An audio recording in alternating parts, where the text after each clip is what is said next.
Hey everyone, welcome to today's book review. Today we're going to talk about Rivertown by Peter Hessler. So Rivertown is about a man named Peter Hessler who was a recent college grad, and he decided that he wanted to live abroad to improve his writing.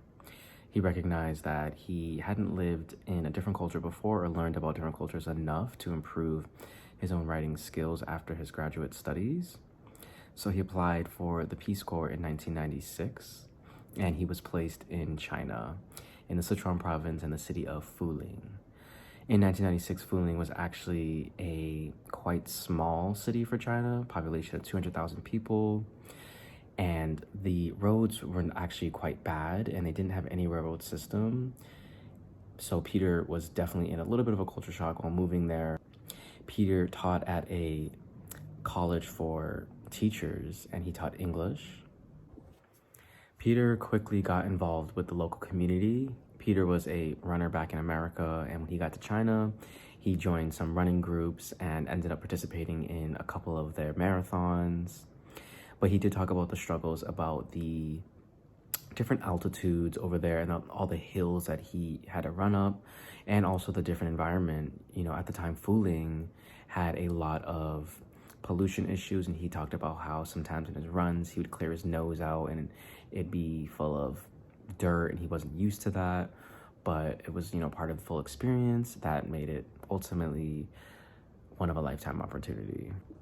One of my favorite things that Peter talked about in the book was how he would consistently go to local restaurants and read the paper, eat local cuisine with many of the locals, and just being a regular man in the community. You know, I lived abroad as well, and that made my whole experience really special because I was actually living amongst the villagers, living amongst the people there, and that's how you learn a lot more about the culture. That's how you improve the language skills depending upon where you're at. And he really valued that. He got to practice his Chinese outside of the class, but also learn slang, learn customs, learn the people and how they live and why they live the way they do. And I thought that was really beautiful. One of my favorite things about this book is it's not really giving any type of political message or really trying to tell you anything. It's really just telling you his story. It documents his 2 years in kind of a journalistic way. You learn about his day-to-day life over 2 years, and which makes it quite fun and a relaxing read. I definitely think this is a book for people who are travelers, who want to learn more about China, who are interested in teaching abroad, anything like that. I definitely think this is a good read for that. I highly recommend it for anyone who is interested in that type of topic. I definitely would read this book again. I actually read it because my mentor recommended it to me.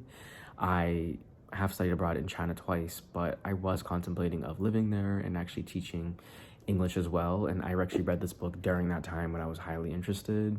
And this book helped me realize that maybe right now in my life I don't want to do that, but it definitely gave a lot of great details on why it would be a great opportunity.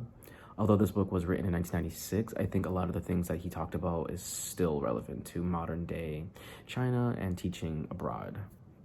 All right, everyone, thank you so much for watching this video. Please let me know if you have any other videos you want me to do a review on. Thank you.